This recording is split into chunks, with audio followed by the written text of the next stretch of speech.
Hello, this is Fidel Ernesilio. I am the lead pastor of Symposia Covenant Church.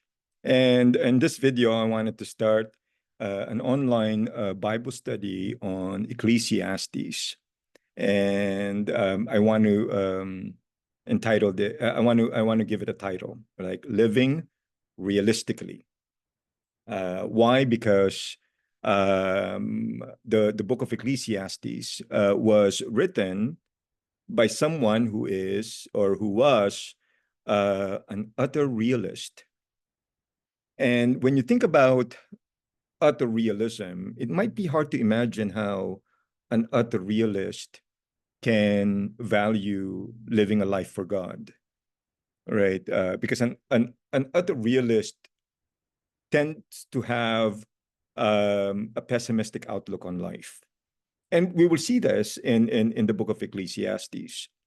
But I think the message of Ecclesiastes has to do with living realistically. What that means, that's what I'm going to try to explain, right, in the series of Bible studies.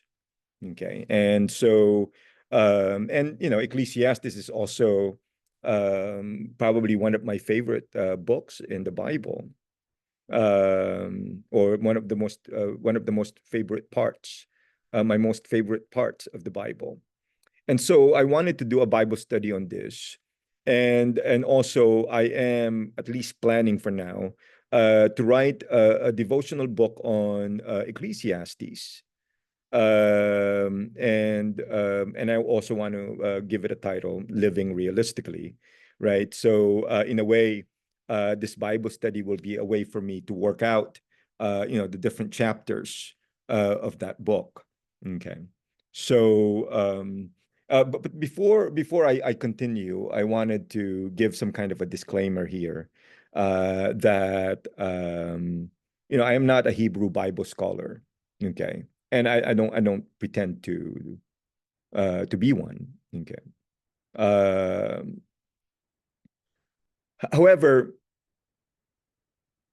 I think one does not need to be a Hebrew Bible scholar to actually appreciate the book of Ecclesiastes, or to be able to interpret it, in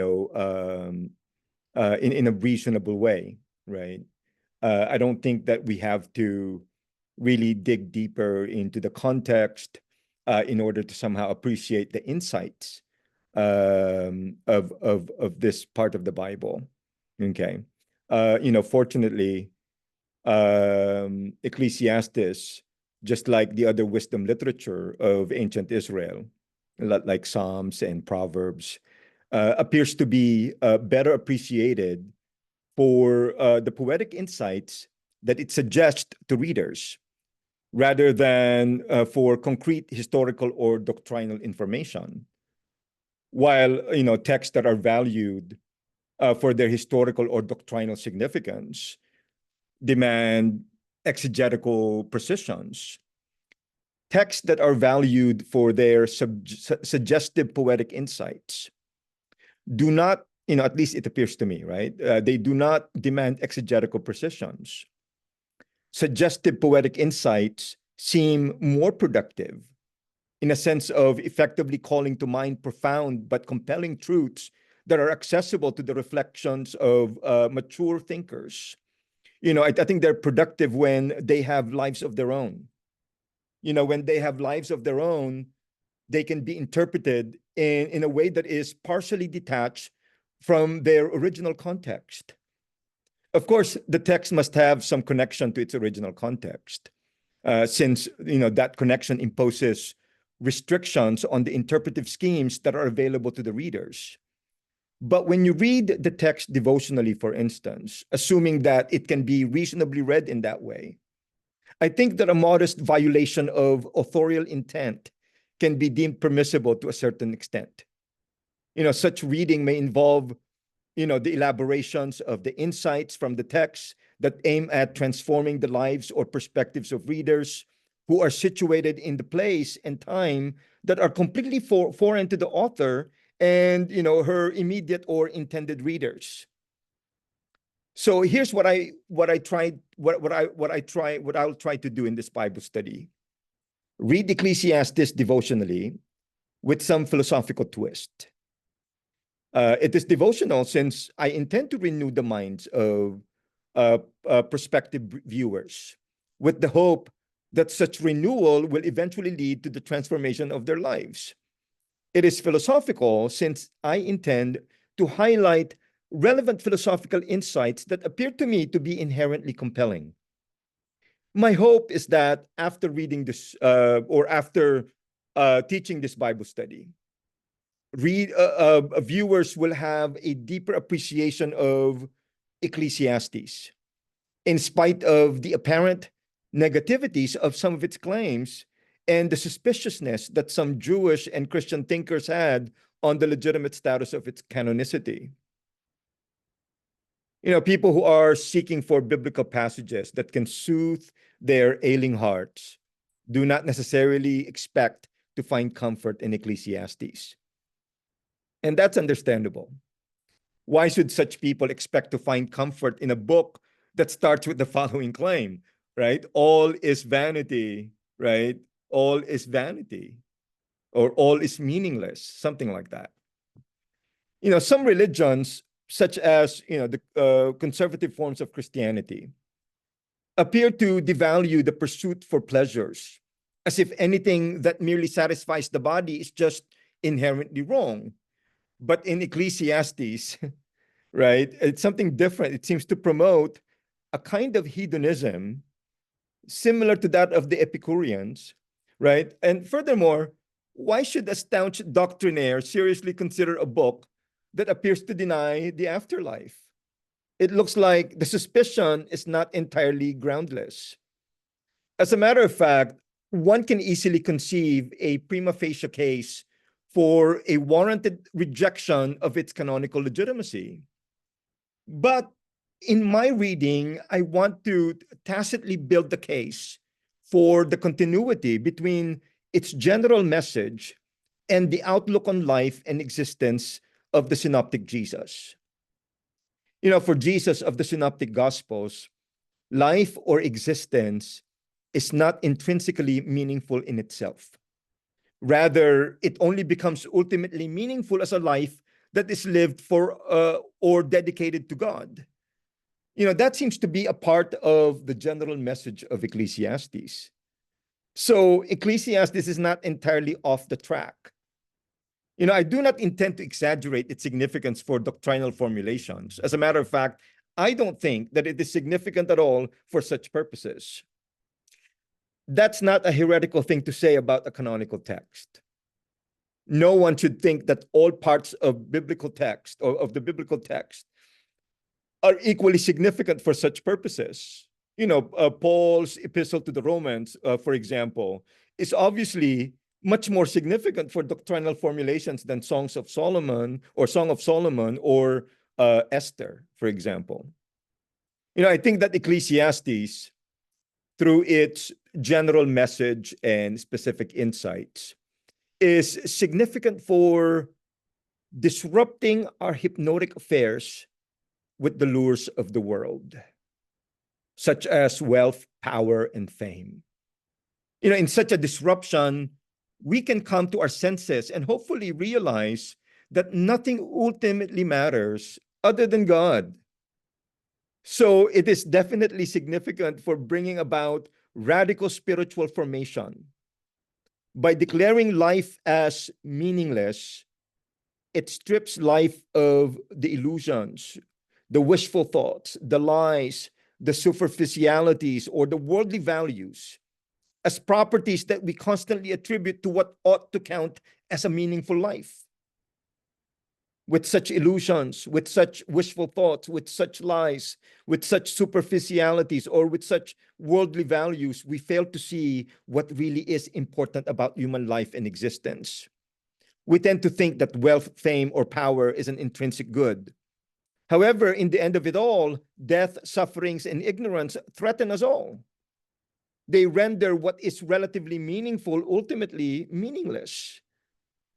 As long as we are enslaved by such illusions or wishful thoughts about life, we will fail to see what is really of value. Only when we are stripped of such things, we begin to see what really ought to matter to us. It is not wealth, it is not fame, it is not power, it is not knowledge. Rather, God and what we do for God ought to matter to us. Such illusions or wishful thoughts give us unrealistic perspectives on life. We fail to see it for what it really is. However, Ecclesiastes pushes us to see life realistically. The truth about life in its nakedness is terrible. That's at least according to Friedrich Nietzsche. Like Friedrich Nietzsche, Ecclesiastes seems to claim that the truths about existence, morality, and knowledge are just terrible. So here's the Nietzschean truth about human existence. We will all die and we will all suffer. Here's the Nietzschean truth about human life. It is simply amoral or non-moral. Right? Here's the Nietzschean truth about human knowledge. It is essentially illusory. Ecclesiastes affirms them all. Unlike Nietzsche, Ecclesiastes, though it embraces the value of aesthetic pleasures, considers religion as having more to offer in making life ultimately meaningful. In Ecclesiastes, aesthetic pleasures with wisdom and accomplishment simply make life much more bearable, though not necessarily ultimately meaningful. They are, in the end, a mere chasing after the wind. In Ecclesiastes, it appears that there is something earthily satisfying, that is in the here and now, about a life that commemorates God and a life that has the fear of God, right? In our commemorations of God, we are reminded of who God was, who God is, and who God will be in relation to us. In our fear of God, we reverently live our lives under the shadow of God's sovereignty. With a God who creates the judges, or with a God who creates and judges, human life or existence becomes ultimately meaningful. With God as creator, we realize to whom we ultimately belong. With God as judge, we realize our obligation to behave responsibly. My hope is that this Bible study will become a helpful resource for all of you. I want to inspire you to appreciate the insights of Ecclesiastes. I also intend to introduce a paradigm shift in the cultures within religious communities that respect in whatever degree the authority of the Bible. Understandably, Christianity, for instance, had a bad reputation among its culture despisers. Popular Christianity today lives off heartwarming, churchy cliches, which I think is damaging to Christianity's intellectual heritage. The intellectual heritage of the church that, for whatever reason, becomes cheap, shallow, and oppressive, fails to keep up with the deepening of the scope of knowledge in the West and the progress in different aspects of societies that are detached from ecclesiastical authorities. In turn, the church becomes unnecessary.